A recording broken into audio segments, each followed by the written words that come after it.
भाजप आमदार नितेश राणे यांच्यावर गुन्हा दाखल करण्यात आलाय।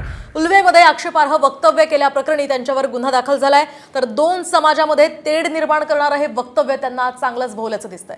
बाप्पाच्या दर्शनावेळी त्यांनी हे वक्तव्य केलं होतं आणि त्यांच्या विरोधात आता गुन्हा दाखल करण्यात आलाय। सध्या हिंदुत्वाच्या मुद्द्यावरून नितेश राणे हे चांगलेच आक्रमक झालेले पाहायला मिळतात। बऱ्याच ठिकाणी त्यांनी मोर्चे काढले, आंदोलनं केली आणि आता या सगळ्या पार्श्वभूमीवर त्यांचं एक वादग्रस्त वक्तव्य चांगलंच भोवलेलं आहे आणि त्या विरोधात त्यांच्यावर गुन्हा दाखल करण्यात आलाय। या संदर्भात आपण अधिक माहिती जाणून घेऊयात आमचे प्रतिनिधी सिद्धेश म्हात्रे यांच्याकडून। सिद्धेश, काय अधिकची माहिती आहे? नितेश राणे उल्व्यामध्ये गणेश दर्शनासाठी आले होते आणि त्या दरम्यान त्यांनी भाषण दिलं होतं आणि या भाषणादरम्यान त्यांनी दोन समाजात तेढ निर्माण होईल असे अनेक वक्तव्य जे आहेत ते केले होते।